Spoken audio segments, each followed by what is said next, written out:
A continuación, se incorpora un punto de antecedentes en el que hacemos referencia a todas las distintas actuaciones que hemos realizado con el inversor, con el reclamante, desde el momento en que se ha iniciado la reclamación, desde el momento del inicio. A continuación, hay una serie de consideraciones donde pasamos a analizar distintas cuestiones, las cuestiones puestas de manifiesto en la reclamación, analizamos el servicio prestado, analizamos determinamos, como digo ahí, el servicio que se presta exactamente, determinamos la documentación aplicable, según el caso, según el servicio que se presta. Vemos si se ha recabado toda la información necesaria y suficiente por parte de la entidad del cliente. Como les decía el otro día, la entidad tiene obligación de recabar información del cliente. Y vemos también si se le ha entregado al cliente, con carácter previo todo ello a la prestación del servicio de que se trate, en este caso de la comercialización, si se le ha entregado la documentación correspondiente que tiene obligación la entidad de entregar. Bueno, en primer lugar, yo creo que es importante definir qué es el servicio de comercialización. El servicio de comercialización es la colocación de instrumentos financieros sin que exista una recomendación personalizada por parte de la entidad. La recomendación tendrá, si es que se produce, tendrá un valor de comunicación de carácter comercial, única y exclusivamente. Es decir, a continuación analizaremos el servicio de asesoramiento, que verán que es sustancialmente distinto a este, pero en el caso de la comercialización no existe una recomendación, la entidad no insta de manera activa al cliente a realizar la inversión. En muchos casos también la comercialización se produce a instancias del propio cliente, es decir, es el cliente el que solicita la prestación del producto que él considera oportuno o adecuado para él, ¿no? Los servicios de inversión que incorporan la comercialización, la prestación del servicio de comercialización son la recepción y transmisión de órdenes y la ejecución de las órdenes por cuenta de clientes, ¿vale? Llevado esto a lo que estábamos hablando de las reclamaciones, de cómo se resuelve la reclamación, lo primero que vemos es la documentación, si tenemos toda la documentación necesaria y suficiente, una vez definido, como les he dicho, el servicio sobre el que nos vamos a pronunciar, en este caso comercialización, si tenemos toda la información que debemos de tener recabada de la entidad, por parte de la entidad del cliente y proporcionada por la entidad del cliente. En este sentido, lo primero que tenemos que tener es el contrato marco de los servicios financieros. En ese contrato marco es el contrato que regula la relación entre el cliente y la entidad prestadora de servicios de inversión. En ese contrato se establecen cuáles son las condiciones de esa prestación de ese servicio, además de las tarifas también. Es importante que en esos contratos se fijen cuáles son las tarifas que van a ser cobradas por la entidad prestadora de servicios de inversión. A continuación, comprobamos si tenemos la orden de compra o venta firmada por el cliente. En el caso concreto que yo les he puesto, efectivamente comprobamos que existían las dos órdenes de suscripción de los dos fondos a los que se refería el inversor. Las dos órdenes se encontraban debidamente firmadas por él. Las órdenes es importante que estén y que además tienen que tener unos requisitos determinados. La orden debe ser clara, debe ser concisa, porque a la vista de una orden, ambas partes, el inversor y la entidad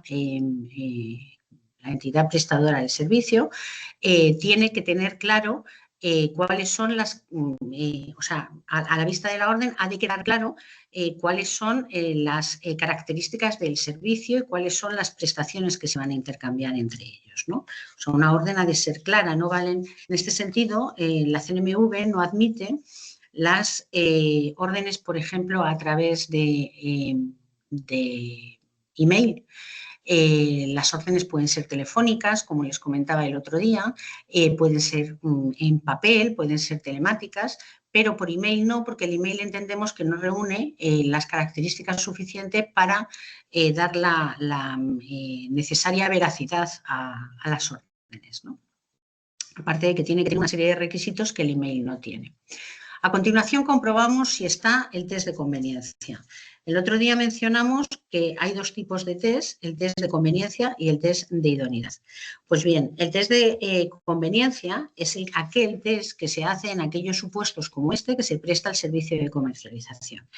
El test de conveniencia tiene como finalidad obtener información suficiente del cliente para única y exclusivamente analizar la experiencia y los conocimientos que tiene el cliente, conocimientos de carácter general y conocimientos financieros. Con ello, con esta información, la entidad evaluará si el servicio es conveniente o no para el cliente y le propondrá o no le propondrá la inversión, accederá a realizar la inversión. ¿Por qué digo esto? Porque en buena parte de los casos, como les he dicho antes, es el cliente el que solicita la inversión y la obligación de la entidad es considerar simplemente, valorar si es conveniente o no y en caso de que considerase que no lo sea, deberá advertírselo, pero en ningún caso la entidad puede no ejecutar la operación. Es decir, la entidad está obligada a realizar la operación ordenada por su cliente, si bien deberá hacerle la advertencia de que a su juicio esa operación para él no es conveniente.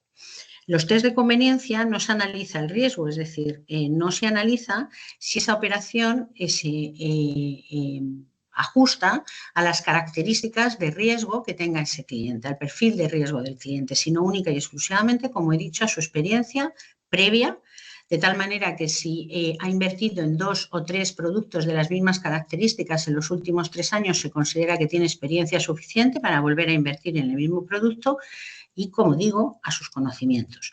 De forma que si tiene estudios superiores a bachillerato, se considera también que tiene una formación adecuada. Para productos estamos hablando de determinado tipo de productos de bajo riesgo. En este sentido, dentro del ámbito de la conveniencia, existe la posibilidad de no realizar el test de conveniencia. Y esa posibilidad, que es lo que comentamos ahí, como la exención del análisis de conveniencia, que como habrán visto en el caso práctico también se analiza si se da o no se da esa circunstancia.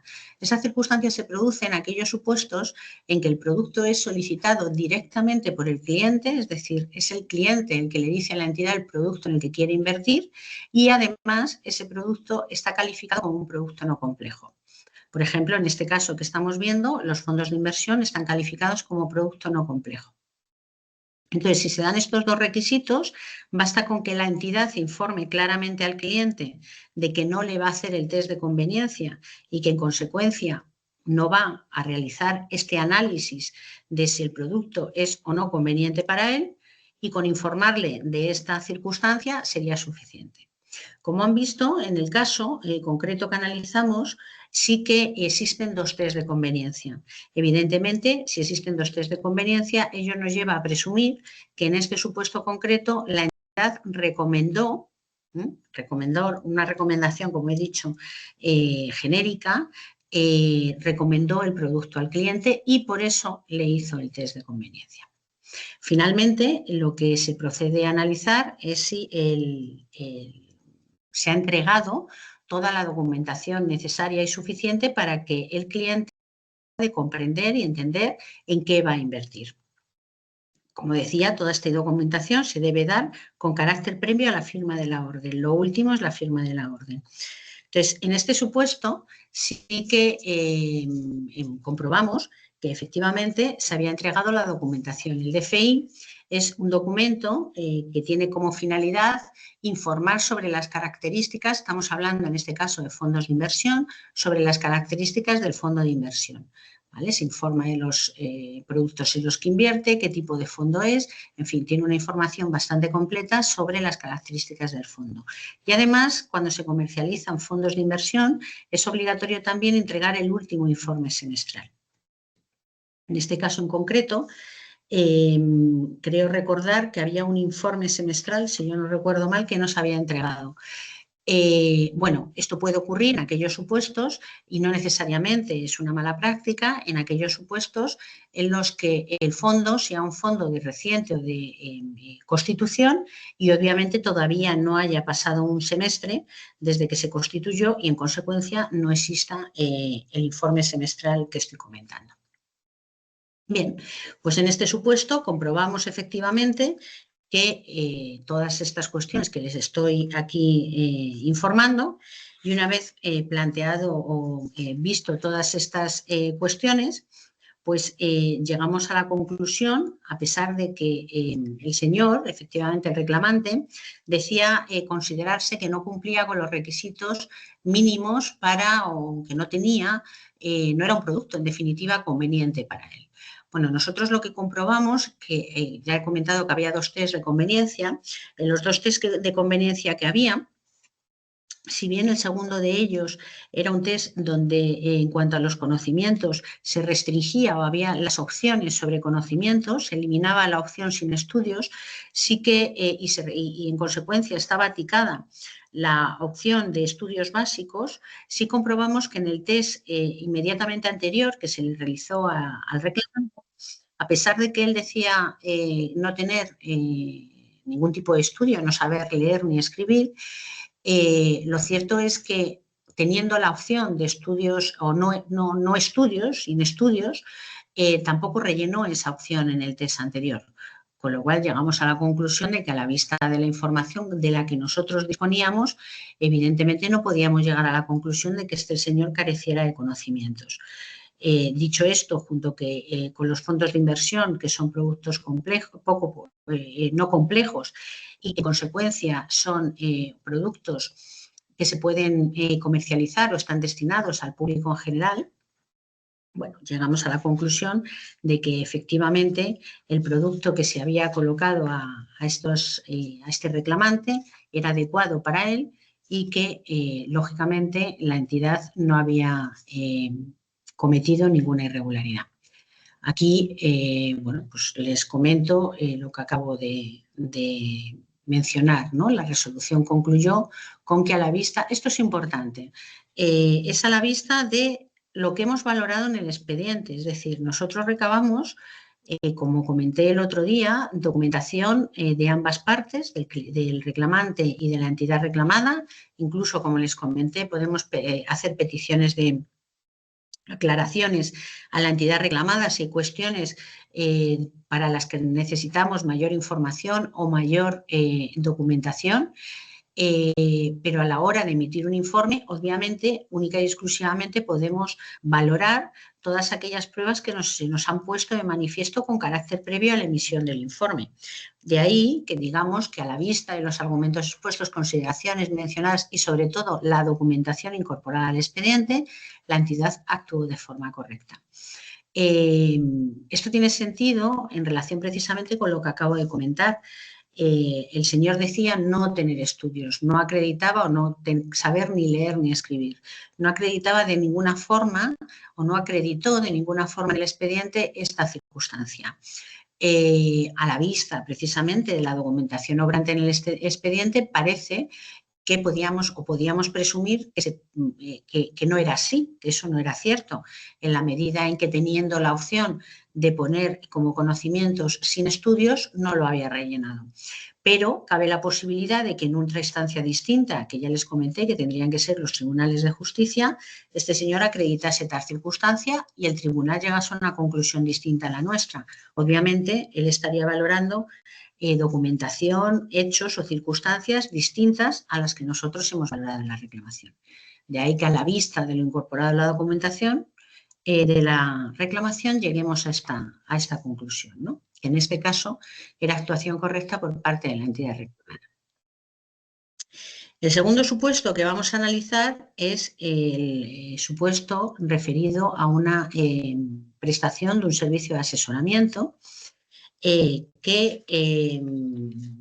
el que la resolución emitida, a diferencia de la anterior, fue una resolución en la que efectivamente llegamos a la conclusión de que sí se había producido una mala práctica por parte de la entidad. Vale, en este caso, el cliente se queja del inadecuado asesoramiento recibido para la compra de un fondo de inversión sin haberle informado debidamente con carácter previo de las características y de los riesgos inherentes al mismo. Ahora ya estamos hablando de riesgos, como ustedes pueden comprobar, y sin entregarle la pertinente documentación previa. Además, se quejaba, es decir, se quejaba de que no había recibido la documentación obligatoria que las entidades tienen que entregar a los clientes con carácter previo a la prestación del servicio. Además, se quejaba de que no se le había hecho ningún tipo de evaluación previa, es decir, ningún tipo de test, y solicitaba la devolución de su inversión. Además, apuntaba un dato que es relevante, como luego veremos más adelante, y es que tenía 83 años cuando realizó la inversión. Bien, pues como en el caso anterior, en este caso, aparte del contrato por el que se regulaba la relación entre la entidad prestadora de servicios, el contrato de servicios de inversión entre la entidad y el cliente, en los casos de asesoramiento, aquí sí que efectivamente se llegó a la conclusión de que la prestación del servicio era asesoramiento, porque en los casos de asesoramiento, ¿vale?, pueden existir, y digo pueden existir contratos de asesoramiento. En este caso sí que existía ese contrato de asesoramiento. En otros casos, para la prestación del servicio de asesoramiento no es necesario que exista un contrato específico, porque el servicio de asesoramiento se puede prestar de manera puntual. Es decir, una entidad puede asesorar para una operación concreta y, sin embargo, no hacerlo para otra. De manera que no es necesario que esa situación o esa prestación del servicio de asesoramiento para esa operación concreta se tenga que soportarse en un contrato. ¿Vale? Esto es lo que se llamaría el asesoramiento puntual.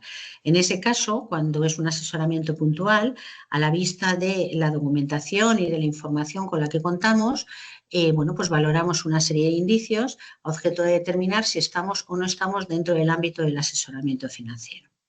En este caso fue mucho más sencillo porque existía un contrato de asesoramiento no independiente.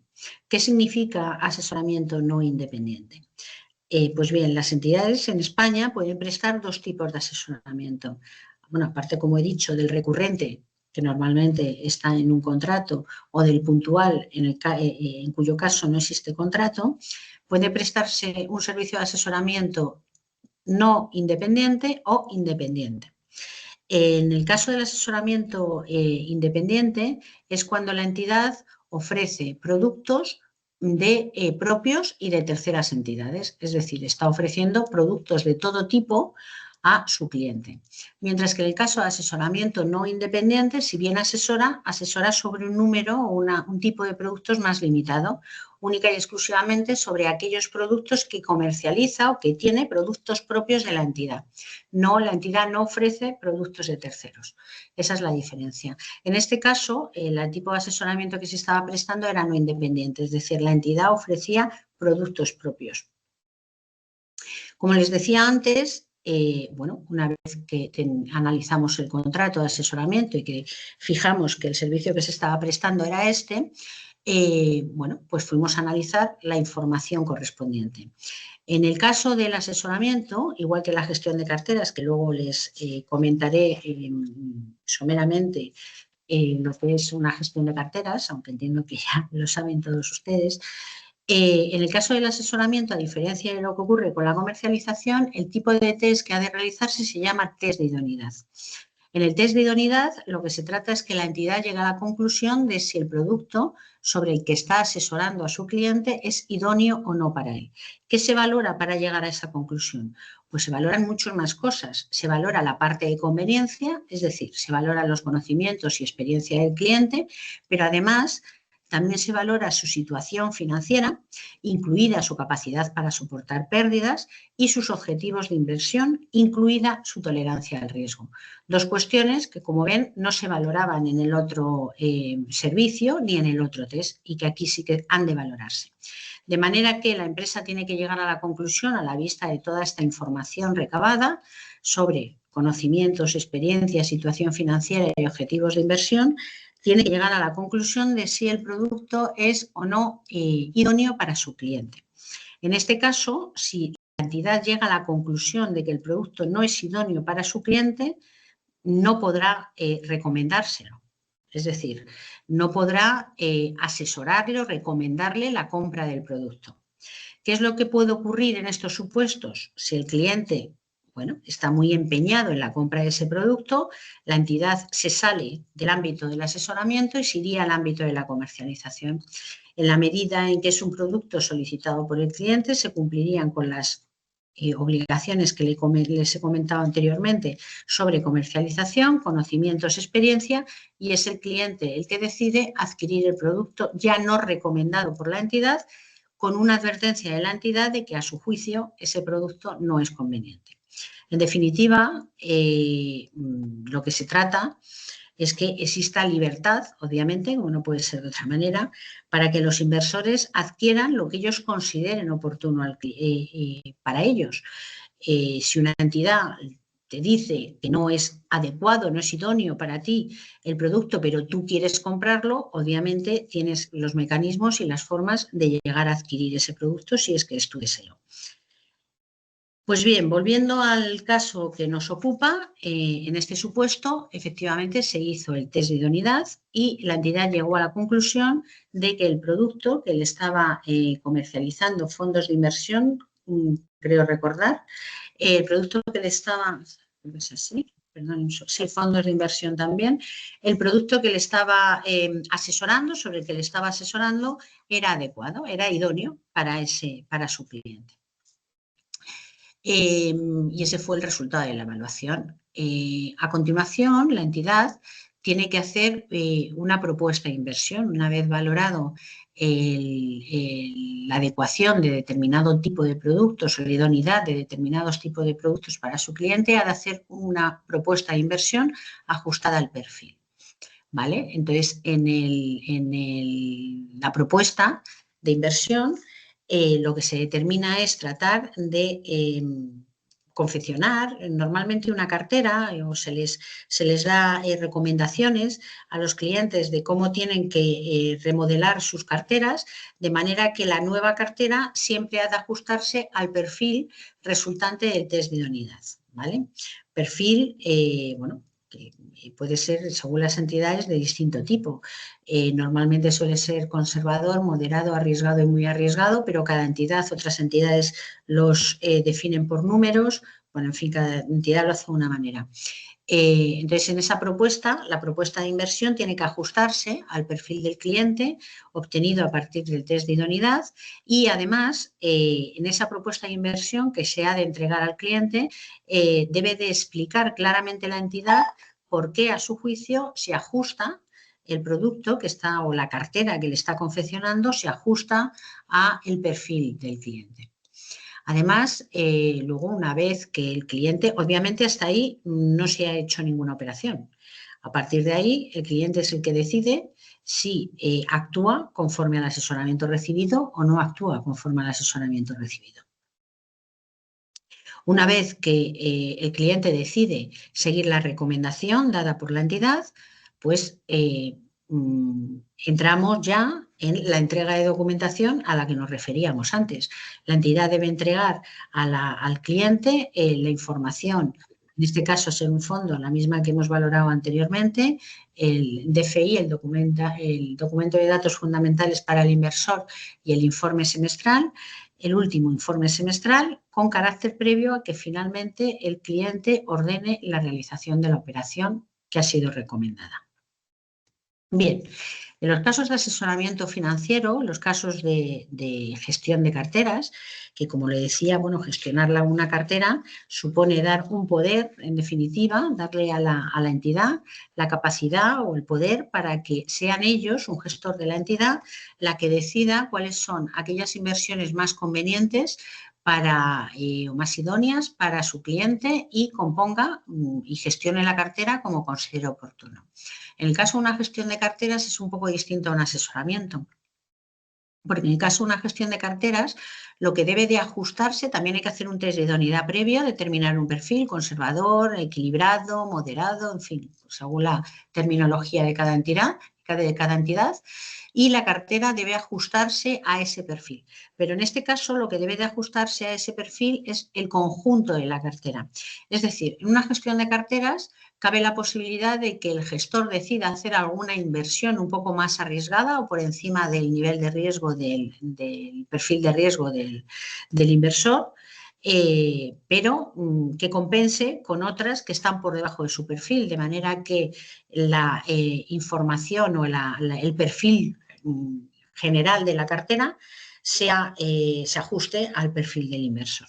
¿Vale? Pues en estos dos tipos de supuestos, en gestión de cartera y en asesoramiento, como les comentaba, el test que se hace es mucho más profundo, es mucho más detallado de lo que se hace la prestación del servicio de comercialización que hemos visto anteriormente. Y además, en este caso, estaba el dato de que la persona en cuestión, la persona cuando realizó estas inversiones, tenía 83 años.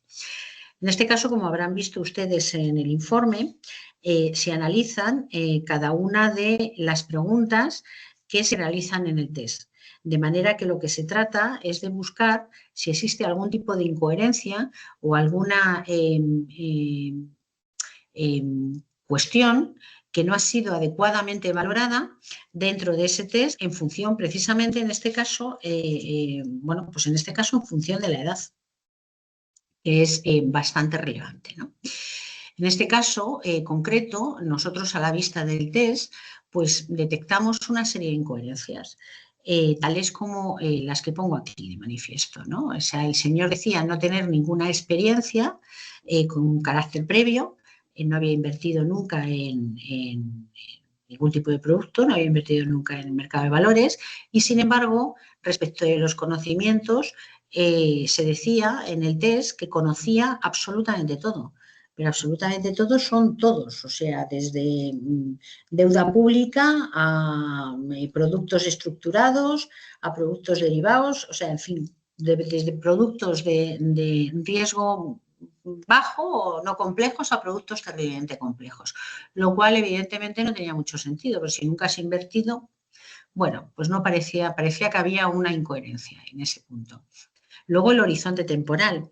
El cliente, cuando se le hace el test de idoneidad, define un horizonte temporal de 4 años. Sin embargo, el producto que se le recomienda, que es un fondo de inversión, el producto tiene un horizonte temporal de 5 años, lo que evidentemente supera en un año, en principio, el horizonte marcado por el propio cliente, ¿no? Y luego había un dato que era importante, ¿no? Y era en cuanto a su situación financiera. Este señor, con 83 años, vivía de una prestación social y el 75% de sus ingresos estaban destinados a gastos periódicos, lo que, bueno, como le convertía en un perfil muy conservador, ¿no? O sea, el tipo de producto que se le podría recomendar sería, en su caso, un perfil muy conservador, cosa que no se hizo. En este sentido, y respecto al tema de la coherencia, existen en España, aplicamos dos temas o dos cuestiones distintas, ¿no? Por un lado, los protocolos de coherencia que han sido fijados por la Comisión Nacional del Mercado de Valores, que hay algún pequeño resumen de lo que son, ¿no? La información recogida en los test ha de ser coherente, ajustada a la realidad y estar actualizada. Todo ello para evitar que las entidades recomienden productos de inversión inadecuados y para ello las entidades deben tener protocolos de coherencia. Estos protocolos de coherencia, cuando nosotros vemos que hay, bueno, cosas que nos parecen que no nos parecen muy acertadas, como esto que decíamos en el test, nosotros solicitamos a la entidad que nos aporten sus protocolos de coherencia, donde tienen que establecer mecanismos o formas para resolver estas incoherencias. Es decir, cabe la posibilidad de que se den incoherencias en un test. Eso no hay, o sea, eso puede ocurrir, pero la entidad tiene que tener los mecanismos y la forma de poder solventarlas. Es decir, pues no lo sé, recurrir a documentación o información interna que tenga la entidad sobre ese cliente, si es un cliente antiguo con el que habitualmente trabaja, realizar preguntas adicionales a la ya realizada para tratar de resolver estas incoherencias. Esos son los protocolos que tienen que tener las entidades para este tema. Además, luego hay una serie de directrices de ESMA en las que llama especialmente la atención sobre los clientes vulnerables e inexpertos, entendiendo como vulnerables, entre otra serie de cuestiones, aquellos que tengan una determinada edad, ¿no? a las personas que sean de edad avanzada. Entonces, llamando la atención, o estas directrices llaman la atención a las entidades para que tengan especial cuidado con este tipo de clientes denominados vulnerables, para que a la hora de perfilarlos y a la hora de valorar los productos que se les recomiendan, bueno, pues valoren adecuadamente esta situación de vulnerabilidad en la que se encuentran estas personas. Bueno, pues a la vista del test, a la vista de que no se habían resuelto adecuadamente las incoherencias que se habían puesto de manifiesto, a la vista de que este señor reclamante era una persona considerada vulnerable conforme a las directrices marcadas por ESMA, bueno, pues nosotros llegamos a la conclusión de que efectivamente aquí se habría cometido una mala práctica, 2 malas prácticas en concreto, que son las que ahí les indico. Se dieron las incoherencias que hemos mencionado en el test y luego el fondo de inversión no era el adecuado o idóneo para este señor, porque el horizonte temporal era muy superior o era superior a lo que el señor había marcado. Hay veces que las incoherencias se dan también, no, aquí está muy clara, porque el tema temporal, porque el señor había dicho 4 y el producto es de 5 años, se aconseja mantenerlo un mínimo de 5 años, pero hay otros supuestos en los que, bueno, pues a lo mejor en el test una persona de 83 años marca un horizonte temporal de 10 años, lo cual carece de sentido. Porque evidentemente, bueno, pues una persona de 83 años o de 85 años o que se plantee inversiones a tan largo plazo no tiene mucho sentido. En esos casos también pedimos explicaciones a las entidades para conocer si efectivamente, bueno, a la vista de que parece que no es muy razonable o no es muy coherente esa contestación, si ha tomado algún tipo de medidas para resolver esta cuestión. Bueno, antes de ayer les hablé de lo que eran las actuaciones posteriores a la vista de que la entidad había cometido 2 malas prácticas. Nosotros solicitamos a la entidad que nos dijera si acogía o no acogía los criterios puestos de manifiesto en el informe y en su caso sí iba a hacer o iba a reparar de alguna manera el daño causado. Bueno, pues en este caso la entidad, a la vista del informe razonado, aceptó los criterios puestos de manifiesto en él, entendió que efectivamente no habían valorado adecuadamente esas incoherencias y que el fondo que se había propuesto para este señor superaba su perfil de riesgo y se llegó a un acuerdo con la, bueno, no sé si es señor o señora, pero bueno, con el reclamante. Se llegó a un acuerdo con él. El acuerdo consistía, como digo ahí, en decirle o en informarle de que debía de reembolsar de manera inmediata su fondo de inversión y una vez reembolsado la entidad cubriría la diferencia entre la cantidad reembolsada y la cantidad inicialmente invertida. De manera que una vez hecho esta operación, la persona, el reclamante, recuperaría el 100% de su inversión inicial. Y a colación de lo que estoy comentando sobre personas de una cierta edad, pues quería, que el otro día también lo apunté, quería hacer una mención al tema de la brecha digital. Es cierto que estamos en una sociedad que es cada vez más tecnológica y que, bueno, pues ahora ya la inteligencia artificial se está imponiendo en todos los sectores y, bueno, cada vez vamos hacia un mundo mucho más electrónico y mucho más tecnológico, ¿no? Pero también es verdad que hoy por hoy la brecha digital sigue existiendo, o sea, la diferencia entre personas, que puede ser, aquí en esta imagen he puesto una persona mayor y una persona joven, pero hay veces, desde luego la edad es un elemento a tener en cuenta. valorar en la brecha digital, pero también hay otra serie de circunstancias que son valorables, ¿no?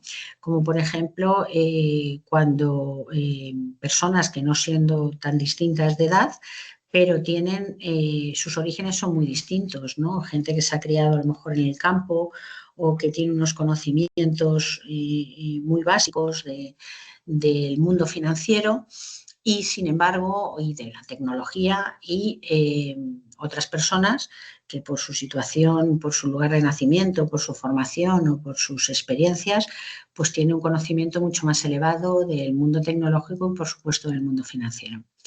Entonces, esta brecha digital, hoy por hoy, supongo que esto todo lo soluciona el tiempo, pero hoy por hoy esta brecha digital existe y esta brecha digital es un problema. Es un problema porque la tendencia lógica y natural es que toda la información y la operativa y todo se haga por medios digitales, ¿no? En este sentido, tanto la Ley del Mercado de Valores como la Ley de Instituciones de Inversión Colectiva priorizan la prestación o la entrega de la documentación por medios digitales. Estamos hablando no solamente de la información post, o sea, es decir, lo que hablamos de la información posterior, toda la información sobre el estado de la cartera, la situación de la cartera, el estado de la cartera se manda de manera digital a través de buzones electrónicos, de buzones de los que disponen las entidades, ¿no? para poner a disposición esta información o por mail, sino incluso de la información que se proporciona en el momento en que se presta el servicio, ¿no? Que es lo que estábamos hablando de la información que hay que dar antes de prestar el servicio. En este caso, habitualmente, aun cuando la persona se traslade a la sucursal, cada vez es más habitual que haya que firmar en tablet, donde se firma que ha recibido la documentación, esa firma se plasma en no sé cuántos documentos y al final, bueno, pues sobre todo digo, la gente afectada por estas brechas digitales no sabe muy bien ni lo que está firmando ni lo que no está firmando.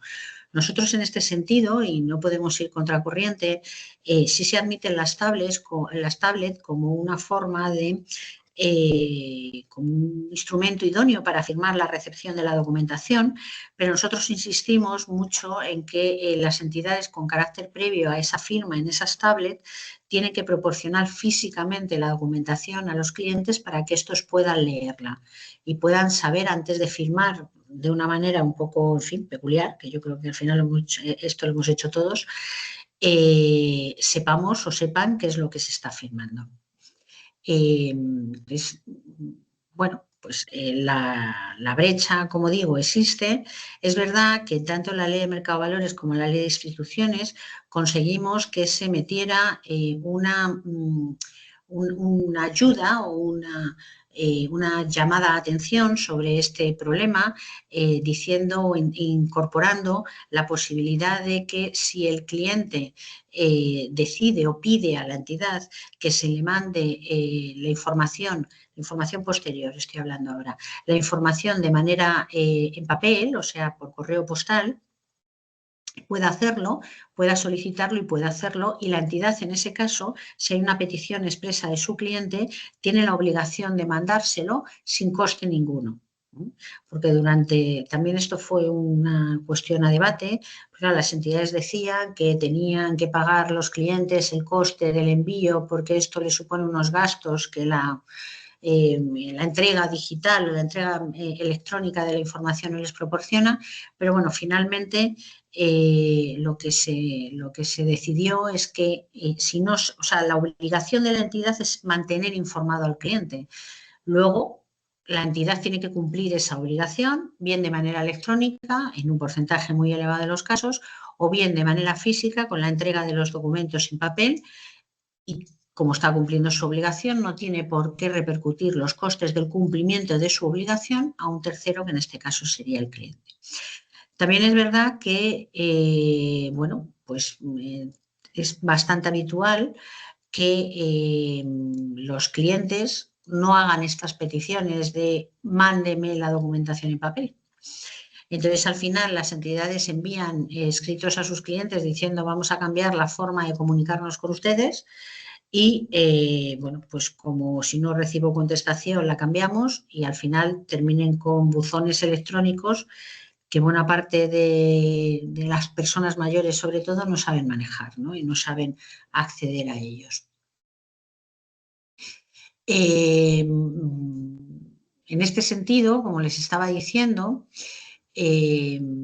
nosotros, el Servicio de Reclamaciones, insistimos mucho en que tienen las entidades, cuando hacemos los informes de las reclamaciones, y insistimos en las entidades a las entidades en que tienen que tener muy en cuenta este tema, ¿no? Los distintos niveles de las habilidades digitales y de adopción digital de los grupos de población y que tienen que adaptarse.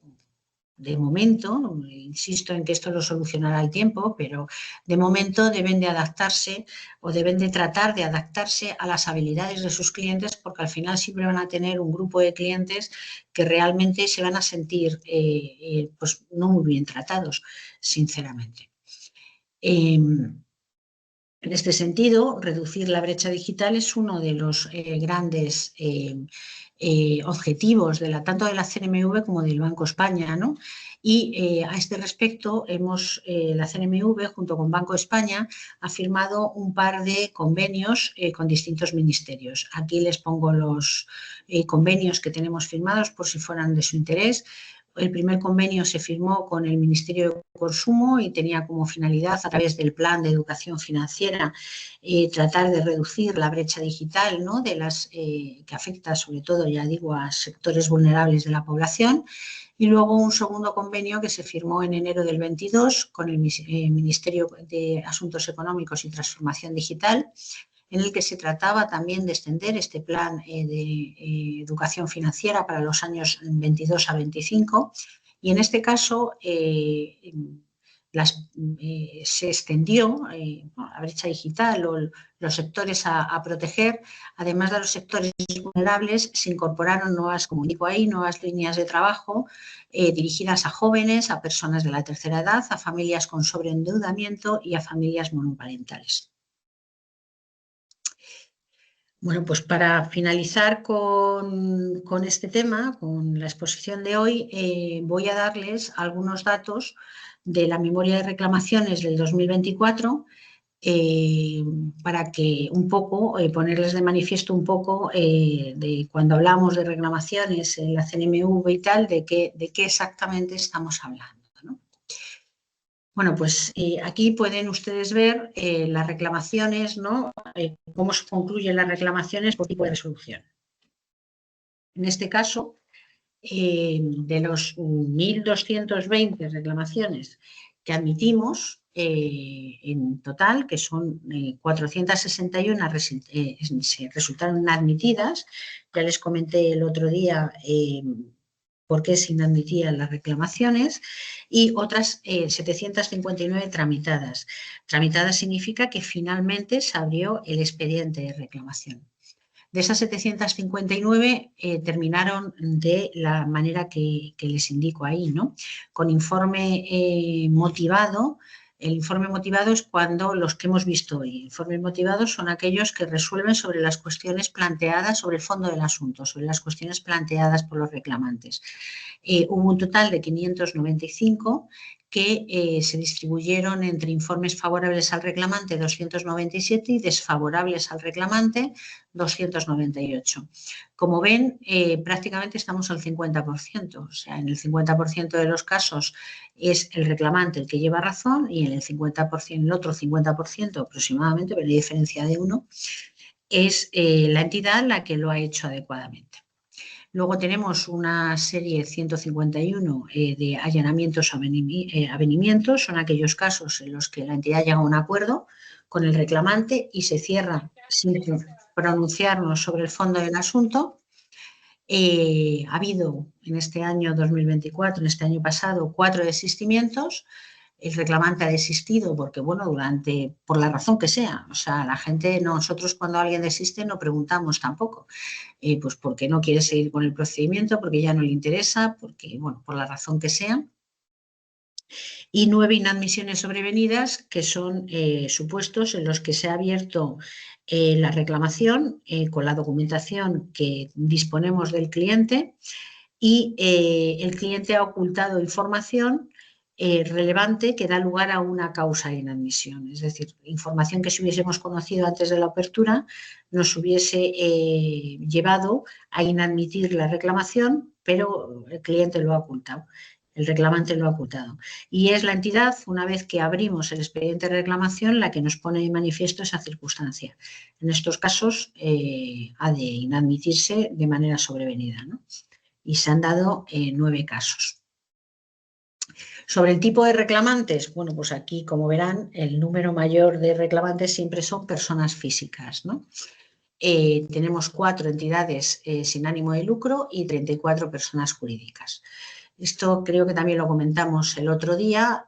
Nosotros tenemos 2 procedimientos de reclamaciones. Uno es el procedimiento acomodado, que viene dado por la obligación incluida en la Ley 7 del 2017 de acomodar los procedimientos de reclamaciones a lo establecido en esa norma hasta que se cree la autoridad que les comentaba, la autoridad que debería de reunir a los 3 servicios de reclamaciones de los 3 organismos financieros, Seguros, Banco España y nosotros. Y en la medida en que hemos tenido que acomodar el procedimiento, lo hemos tenido que acomodar a aquellos sujetos que están recogidos en esa Ley 7. En la Ley 7 solamente están recogidos los consumidores, que se definen como personas físicas o como personas jurídicas sin ánimo de lucro. Ese es el procedimiento que pone ahí, procedimiento consumidores, es el procedimiento acomodado. Y luego tenemos el procedimiento no consumidores, que es el procedimiento sin acomodar. Es decir, directamente se aplica lo que establece la circular, la orden y la circular, y se aplica, como se indica ahí, a las personas jurídicas. En cuanto a los plazos de resolución, pues aquí tienen más o menos lo que venimos tardando en hacer cada una de las distintos cierres o distintas finalizaciones de procedimiento que tenemos, ¿no? Las inadmisiones directas son cuando no somos competentes. Por ejemplo, nos llega algo cuya competencia, les decía el otro día, es de Banco España o de seguros, y entonces en ese caso se inadmite directamente y se manda al organismo correspondiente. La inadmisión tras PA es cuando detectamos una causa de inadmisión que no es subsanable en principio, pero a pesar de ello se lo ponemos de manifiesto al reclamante y le pedimos alegaciones al respecto por si pudiera haber alguna vía para abrir la reclamación. Esos son peticiones, PEA significa peticiones de alegaciones.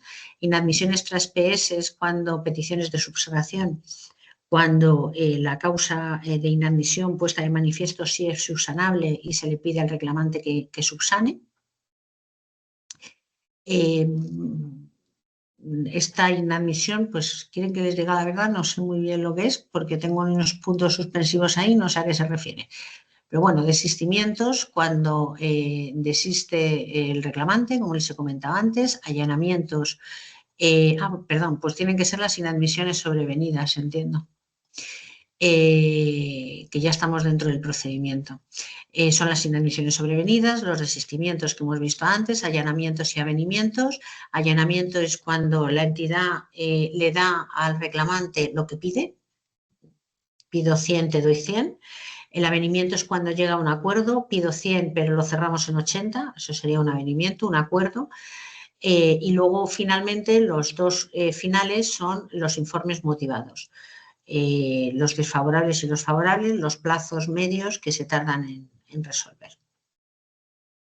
Aquí les pongo una comparativa de los allanamientos o avenimientos de las entidades comparándolo con los últimos ejercicios, desde el 2020, 5 ejercicios. Como verán, bueno, hasta ahora el máximo de allanamientos y avenimientos los hemos conseguido en el 2022-23, que los teníamos, los 2 años fueron el mismo.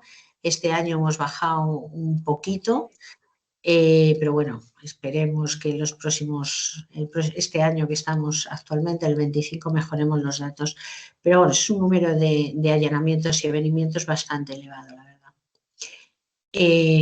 Aquí les pongo un cuadro un poco explicativo y además haciendo una comparativa bastante grande de las actuaciones posteriores que les comentaba, los casos en los que no se comunica, las actuaciones posteriores, que también hay algún caso en que se piden actuaciones o le piden explicaciones a la entidad de si va a aceptar nuestros criterios, va a resarcir, no va a resarcir al cliente, y la entidad simplemente no contesta. En esos casos, que creo que eso no lo comenté el otro día, cuando la entidad no contesta, la ley, la norma, contempla que en esos casos se considera que no ha aceptado los criterios. ¿Vale? Los casos en que ni acepta ni rectifica, hay supuestos en los que la entidad pues no contesta, pero dice que no acepta nuestros criterios y por supuesto que no va a rectificar. Los casos en los que sí acepta los criterios y rectifica, y bueno, la línea es el porcentaje medio de adaptaciones o rectificaciones de los últimos 3 años, que como ven es muy elevada, estamos un 80, un poco por encima del 80%. Aquí es otra forma de ver más o menos lo mismo.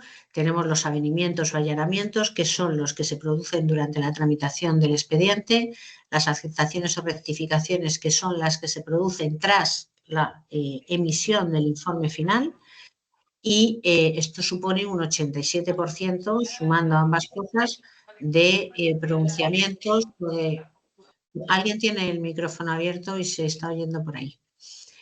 Supone un 87% de los casos, al final, durante la tramitación del expediente de reclamación o con posterioridad, finalmente el cliente consigue verse resarcido, ¿no? ver sus intereses cumplidos, ¿no? O resarcidos. Y finalmente, bueno, pues aquí es un cuadro general de algo parecido a lo que veíamos el otro día del cuadro del procedimiento, pero con los principales números de escritos recibidos, que como he dicho son 1.220, los que se han hecho peticiones de subsanación, peticiones de alegaciones, en fin, las inadmisiones por tipo de inadmisión. Es un poco un resumen de todo lo que de lo que venimos haciendo, puesto con números, en definitiva, poner número a las distintas actuaciones que realizamos dentro de una reclamación, ¿no? Y bueno, pues hasta aquí hoy.